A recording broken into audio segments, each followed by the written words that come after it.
have uh, glad to see my friend Beverly Jones here, and I'm trying to get your information up here on the screen. But Beverly has graciously had me on her NPR podcast, Jazz About Work, 3 times, Hmm. and loved every single time I've been on it.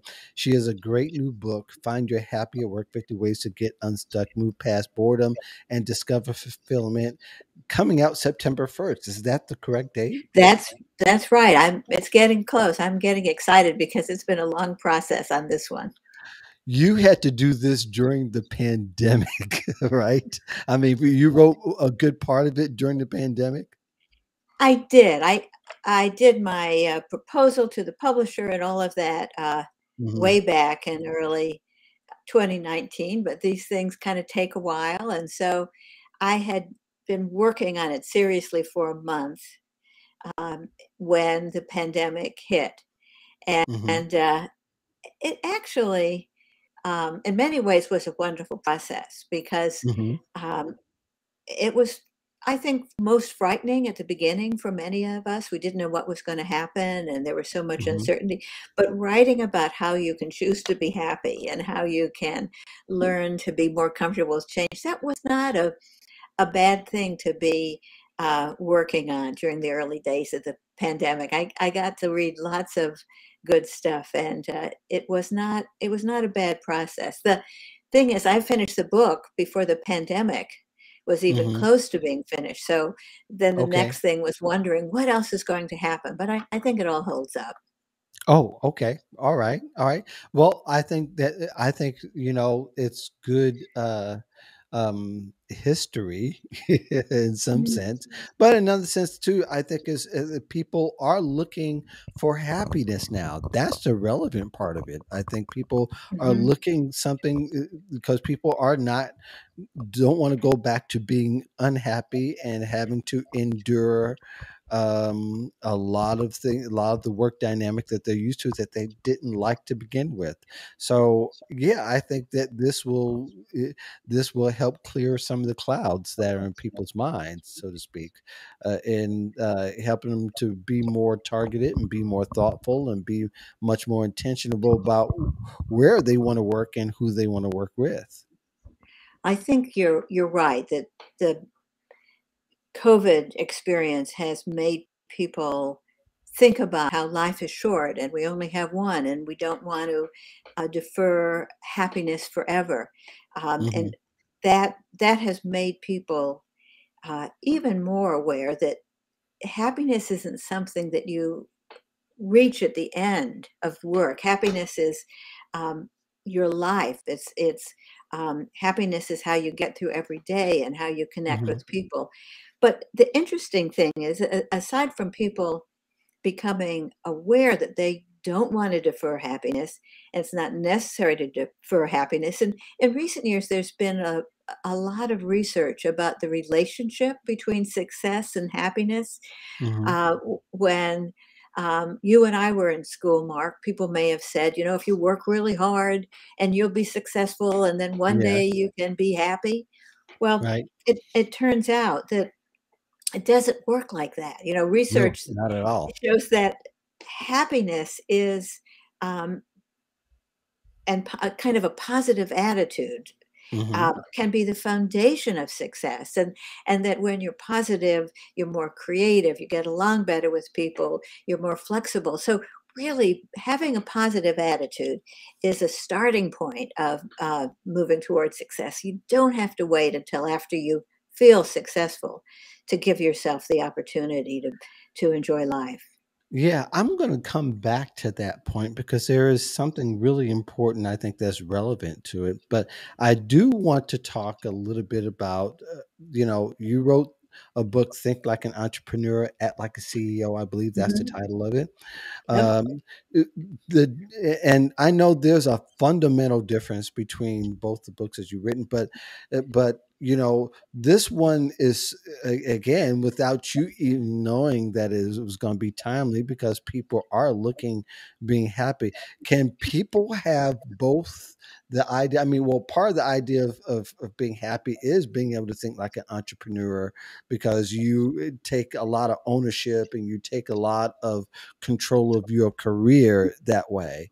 And I think that's where you'll derive a lot of happiness. But also that there might be a slight chasm, is that you're going to be looking at your employer a lot differently than you ever had before. And employers aren't necessarily made to be your happy place within themselves. Well, I think the two things work together. And I'm glad you Mhm. mentioned um, that first book. When I was talking about thinking like an entrepreneur and acting like a CEO, I wasn't necessarily talking about going out and starting a business.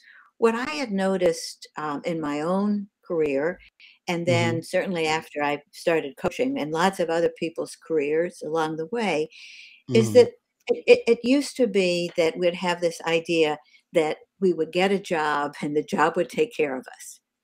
Mhm. And I've worked with lots of big organizations myself and with people in big organizations and that enter with the idea that, all right, they've got the job, they just had to do what they're told, and the company would take care of them or the government would take care of them. And it's Mhm. not like that. What happens in real life is that if you start a job, wherever it is, it's really that you have um, created an opportunity to Mhm. explore lots of options. And even if you've started a government job and you want to be there all your life, and there's a chance that could happen, every day your work is a bundle of opportunities. And every day, if you look at them in an entrepreneurial sort of way, and find ways to add value and find ways to connect with people, you're going to create the possibility of success there, but also the possibility of moving on if you want to. So that was the big part of the first one. These are the ways you can act like an entrepreneur and create a Mhm. resilient career. And the next one kind of assumes those things. I think we've come further as a culture, um, certainly as a collection of professionals. We know much more about how we have to take advantage of opportunities. But the next one says it's not just about how you behave at work, it's how you manage yourself, how you create a relationship with work, and how you manage Mhm. your own head, your own attitude. So that one sort of follows the other. Mhm. Yeah, I think one of the things we've been talking about in the past two interviews, and not always directly, is people are going to dig a little bit deeper to find that happiness at the outset first. They're going to dig into, we, as my friend and I just talked about a few minutes ago, about how job seekers now are going to go really dig into who are they working with rather than what they're working with.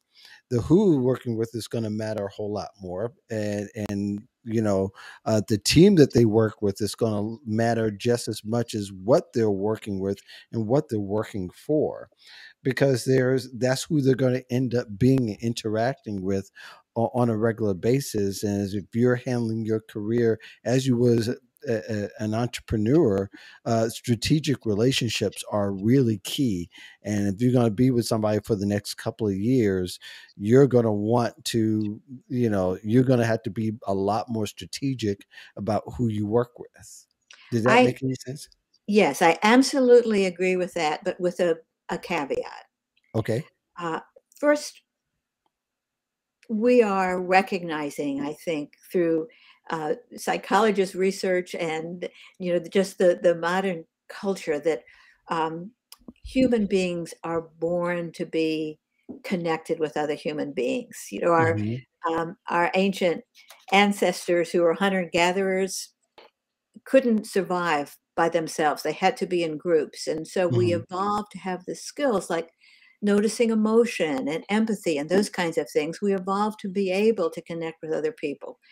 And Hmm. everything that we do now in modern times kind of calls on those skills. And I think there's much more recognition about the importance of knowing how to be part of a team and choosing the team you want, all the things you said. I agree with that. On the other hand, um, we people have a tendency to blame other people, to blame the team, to not Mhm. to get their feelings hurt if there's criticism, to get angry if things don't go their way. And so the caveat is that, again, it's the entrepreneurial attitude. Um, if you're an entrepreneur and you make a product and Mhm. the the public, your customers don't like it, doesn't do any good to get mad at them. What Right. you have to do is learn how to communicate, learn how to listen, learn about what needs to happen and how you can contribute. And I think it's the same. The team is vitally important, but so is your commitment to communicate, to understand, to figure out how to make a contribution. Yeah. Yeah. So, with the pandemic in mind, knowing that the working relationships have changed a little bit, um, and I understand you wrote the book before the pandemic and all that. It has the hybrid of what you know now as opposed to what you knew back in 2019. Is that reshaping your advice that you give to your clients now when they're changing careers? I think it just makes it more clear that the things we were speculating about a couple of years ago are happening more quickly than we thought. I Hmm. did have a chance to go back and look at the book, and uh, it's a very tightly written book, but uh, I had an opportunity to take out things that didn't resonate and so forth, and I was kind of surprised.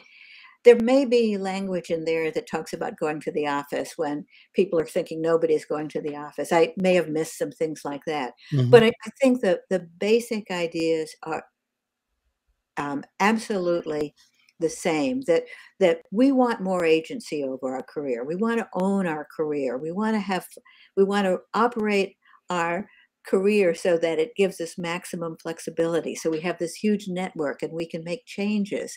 We want to Hmm. take responsibility and we want to grab the rewards that we really need. And that's just not dollars. It's a healthy lifestyle and it's teamwork and all those other things. I think the things that I think you and I maybe chatted about years ago on our first podcast, they're just more true than we even knew they were going to be. Hmm. Yeah, yeah, and I think there's a lot of. Um, I don't think that that the fundamental ideas have changed. A lot of it, what we're talking about, and a lot of what people are talking about, are the logistics, as far as where and how much. But I think the nature of people has not changed. That if they feel they want to be somewhere where they will be the most productive, and happiness is directly correlated to being productive. Hmm. Yeah, being productive and using your expertise and making a contribution to mission or values that are important to you. Um, those are really the fundamentals. Yes, and since you mentioned values, I think, and you could tell me if you agree or not, that values mean a whole lot more now, and kind of are at the front and center because a lot of what's being discussed and whether people are working home or at the office is about values because there's the child care, there's issues that I care about. There's the dynamic of not having to travel 2 or 3 hours a day to go Mhm. to work. All those things that people will be more interested in how companies are going to respond to that now than ever. And if they don't feel like that company is at least being honest about the way that they're going to go about it, somebody's going to get the sense that I'm not going to really be happy here, and that's really what's going to matter the most to me. I think that's exactly right. When I work with clients, for some time, I've used a little tool that I call the engagement triangle. It's Hmm. basically a discussion tool to talking with people about what makes them happy at work, what would help them be more engaged in work. And to me, it feels like if you go through all of the research and just the things we notice, and that is that the three things that seem to be keys to being happy at work. One Mhm. of them, it's purpose, people, and performance are the three. But Mhm. the purpose is just what you were talking about. It's values.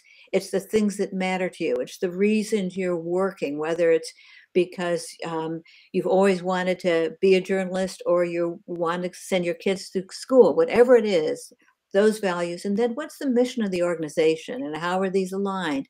And does Mhm. the organization that you're working for care about you? And does it support all these things? That alignment's really important. Um, Mhm.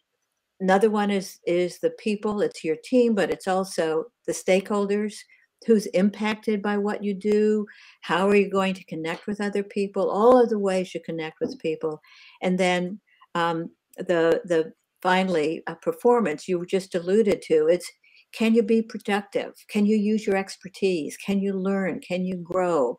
Does this make sense? Is this a meaningful thing you're doing? So those three things are kind of featured in the book. They're a theme in the book, and I think that just talking to people who've been going through the thoughtfulness that the pandemic forced on us, they're Mhm. thinking about those three things, across the world. Yeah. Now, I know a lot of your clients, probably in recent years, you could tell me if this is true. Um, How do you notice a difference between being that older workers have kind of Mhm. taken a beating during this pandemic, um, especially at the beginning, forcing a lot of people to retire? Um, do you find that perhaps by the current climate that there might be a resurgence in the way not only that there are more older workers coming back to into the workforce, but there might be a resurgence in the way that they look at work these days? I absolutely think so.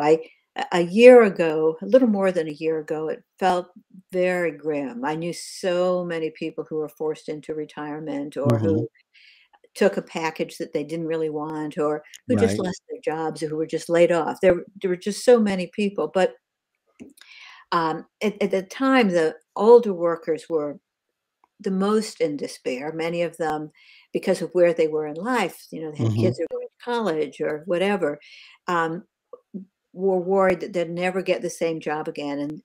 But the fact of the matter is, I think we've adjusted that. Yeah, people may not get the same job again, but Right. there's so many opportunities out there, and careers can be long, and you can do a portfolio kind of career where you work Hmm. a lot now, and maybe you're going to work longer than you ever thought you would, but you're going to have fun doing it, and you're going to have other things in your portfolio. Hmm. There's so many opportunities opening up, and remote work um, certainly is one surprise for older workers they may not have thought about. And now there are opportunities to connect with jobs all over the country to do things they never dreamt that they could do. But it Hmm. requires, of course, being willing to change and to learn new things and all the things we older workers have to manage. They're more Yeah. important than ever. Yeah, perhaps in many cases the values are mattering a whole lot more than ever, and that the skill part is being put on the shelf, at least to some degree. That the values are mattering, and that they're searching for the company or the individuals or the purpose and the mission, Mhm. instead of using those skills that they paid for back way back when. Yeah, I think that's often the case, but another part of it is um, that I see happening is people are figuring out that the maybe it was a law degree or a technical skill that you worked really hard and didn't seem relevant anymore. Well, whatever it was you used to do and you're not doing now, um, there's knowledge, there's expertise, there's judgment, there are communication skills. There are all kinds of things that were probably part of what you were doing before. And so now I think people are starting to deconstruct the things they were good at and recognize that there are going to be new fields opening up. There are new fields opening up. And so there are ways to um, reapply what they already know. And also, they have learning skills. There's so Hmm. many ways to get certifications, to get training, to go back to school, or to learn new things without going back to school. And when you've had any kind of success, you've got learning skills, and that's really important. Sure. Are there any stories, maybe one particular from the book that you can recall that exemplifies that or gives a best indicator of what is to come for older workers, or maybe even those who might be in the midlife crisis part of this? Not the pandemic, but in their midlife crisis, in the way they're looking, in the way that they've changed their view of work. Well, I will talk about one that's not in the book, but it Okay, involves that's fine. talking about the book. So, All my right. podcast just about work. Uh-huh. And I was recruited to do that, oh gosh, 5 years ago Mhm. by WOUB, which is the public media operation, a big operation at Ohio Mhm. University. And an old friend had been a judge, had been a lawyer, had run the um, journalism school, and he took over WOUB to kind of remake it. And he wanted to do podcasts and lots of things. So Mhm. he brought me in. He had a very distinguished career. I mean, he worked for the Chief Justice of the Supreme Court, and he was the youngest judge ever elected in Ohio, and so forth and so forth and so forth. Mhm. So he started doing great things at WOUB, and then finally it dawned on him that everything was changing and that it probably made sense for him as an older employee to take a package and retire. And he had never thought about retirement. And so he came on in a series of podcasts, and we talked about things that were in the book, and we talked about unretirement.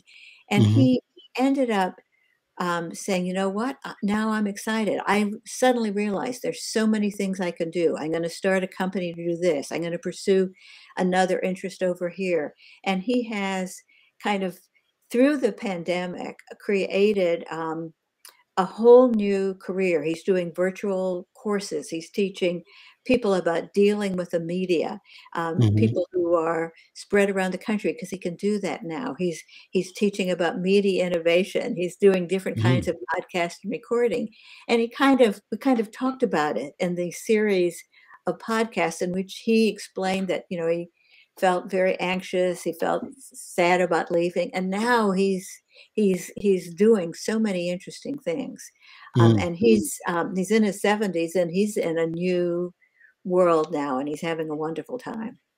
Well, he's doing what feels good, and sometimes you don't discover that until you are in a place where you have no other choice, right? Hmm.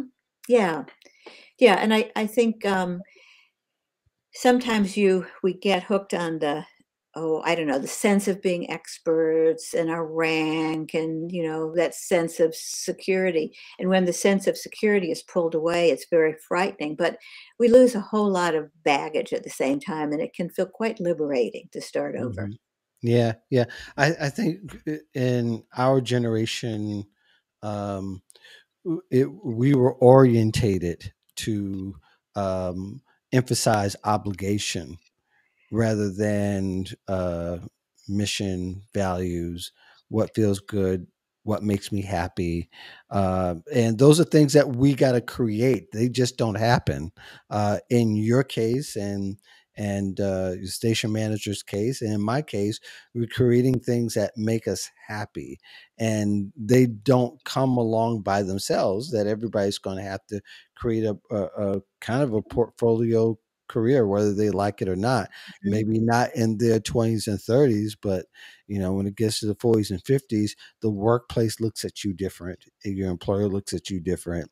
And your family starts to look at different. Sometimes those don't always line up. That's right. And so we used to think years ago the word obligation is exactly the right one. That if you took a job, you were obligated to do what you were told.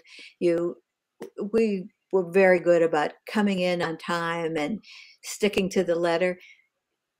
That doesn't work anymore, Hmm. and nobody wants it. Employers don't want it. They want people who are creative and who can notice new things and who can innovate in the front lines. And we and giving up this sense of duty and obligation and thinking more about values and contribution and taking care of each other.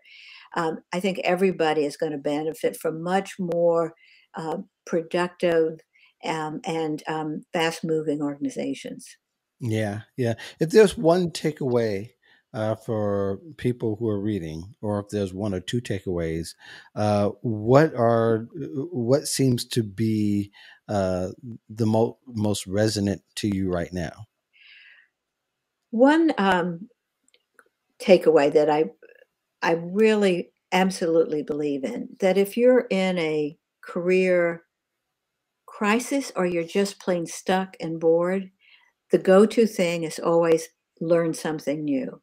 Hmm. That if you're in a learning mode, you everything changes. You become creative, you open opportunities, you become more open-minded, and you stop being bored. Learning can be exciting and interesting and can open your eyes to new opportunities. So when people are really feeling stuck, um, learn something new. I think that's a real important element in the book. And the other thing we talked about people. I have quite a few chapters on networking later in the Hmm. book, and I know that some people cringe. They don't even like the word networking. But get back to what we were saying earlier. Networking Hmm.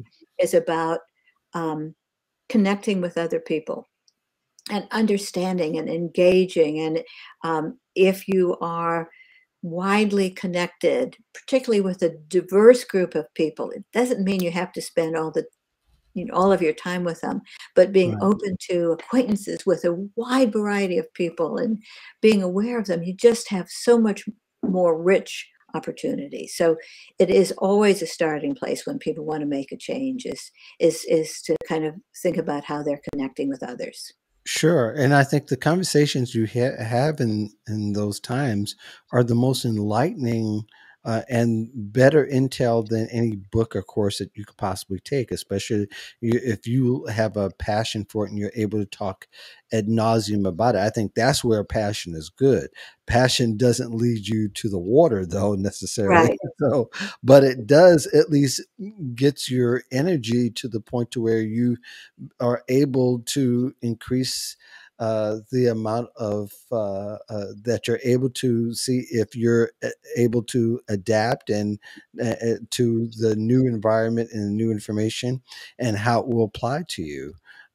Those things are invaluable, especially you and I know this because we do podcasts, we talk to a whole lot of people, and having a half hour discussion with a couple of hundred people changes your life and changes your perspective. Particularly if we study everything we can about them before the podcast. It's a wonderful Yes. way to expand our view of the world.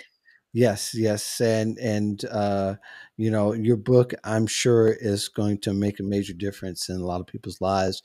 Find your happy at work 50 ways to get unstuck, move past boredom, and discover fulfillment. Ready to be out by the time this will air on the podcast. It will be out, but Yes, those of you who are watching the live stream, you can go to Amazon and find the book and pre-order it exactly. and get a lot out of it. And again, jazzed about work, and I'd be remiss not to also talk about that piece of work there at npr.org. You could just put that in the search engine, or you could just look it up on your podcast directory and find Yeah. that informative every week. Thank you so much, Beverly, for coming on. Well, it's always wonderful to talk and I with you, and I always learn from you. I enjoy it so much. Yes, and the same with you as well. Love learning from you and listening to you. And there's a number of shows. I remember the first time I think I don't remember the first friend. I think it was Susan Joyce might have been the first person I heard you with, and to also discover we also wrote for the same platform on Mhm. Yeah. job-hunt.org back in the day. Yes. So so anyway, I'll let you get going. Thank you so much for coming on the show. Well, thank you. I totally enjoyed it. Take care. Thank you. Take care.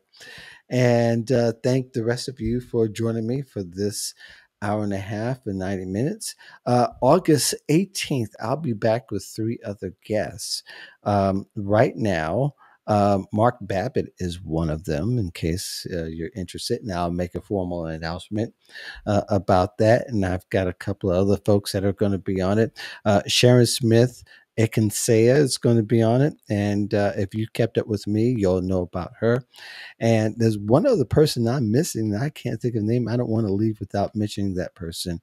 That's Antonio Boyd, who's a longtime friend of mine. He is the executive vice president of Future of School. And we're going to talk about how he sees careers in the future. So, this is the present and future of job search, part one. Part two, again, would be August 18th. So, be sure you join us then.